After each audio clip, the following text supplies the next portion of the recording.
Statement. Just really pleased. Fourth game of the year. Just really dominated in all phases, honestly. I mean, we talk about pitching, we talk about defense, and we talk about offense, and I think everything that you want showed up tonight. Talk about Tate Parker and just an update on him. Yeah, I mean, just a strained hamstring, big 2-out hit for us right there. Thought we were going to slip away with, not getting that run in after Etzel leads off with a double, and we have first and second, nobody out, and go punch out, and then Tate, who's been swinging it really well, 2-out, base hit, and then Slade Wilkes follows up with a RBI double, 2-out. So those were two big keys in factoring into this win. What did Billy Hogan really had command tonight? Man, he did, and he had a great mix of his pitches. He was 91 with a really good changeup that made it probably appear faster than it was. But I think, and a good breaking ball. I think the biggest thing that I saw out of Billy was he didn't live at the belt. He really worked down at the knees. That's what he's got to learn to do. That's where he's going to be most effective. So he really had good tilt with his fastball, and everything else worked off that plane. Just talk about Reese Ewing just stepping in and 3 RBIs right there. We talk all the time, the starting 9 that start the game aren't the ones that necessarily finish the game. So be ready at any point during that game. And there's more to that equation, but that's just kind of simplifies and says exactly what happened. An injury to Tate Parker there in the bottom of the first. He has to come in, and certainly he delivered from there on out. 2 big hits for us.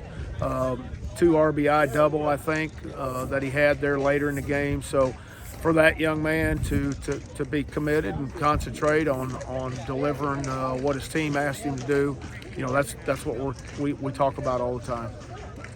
Really great opportunity to run a lot of new arms, young arms out there tonight. Yeah, it was good to see Kobe Allen out there and Nick Monaster. Those are 2 freshmen that are going to be really good, highly competitive kids. Luke Trahan, it was good to see him out there. I thought he had really good stuff. Isaiah, he induces a double play after the walk. Just so many great things tonight. 1 hit shutout, that's pretty impressive. But, I think behind that you had a spectacular play by Dickerson in the hole to throw the guy out at first, and then Sarge makes a nice play over there at first base with Billy covering. And so there was a lot of good defense there to back up that good pitching. But once again, pitching really showed up and did well.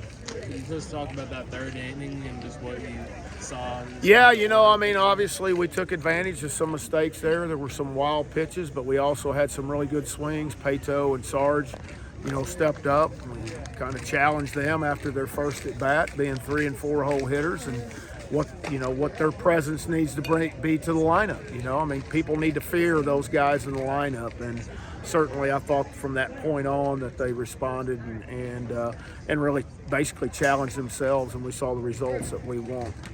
Creek Robertson came in, 1 pitch, 1 hit. Yeah. Let's talk about that. A good defensive player that works very hard on his offense and works hard, and he's going to contribute a lot to us this year. He's kind of our utility guy that'll swing around the infield, but was able to get him in there today and get him some work, just like we were some other guys as well. So it was a good night. Not every night are you going to win by 12 or 13 runs, whatever it was. And you don't have the opportunity to get people in. But when you do, it's always good because those guys, they work hard. They take as many reps as everybody else in preparing. But, being mentally prepared for the opportunity, knowing that you're not on that starting lineup, but when you get it, you need to deliver, and I think that's what we saw tonight with those guys. Thank you, Coach. Good.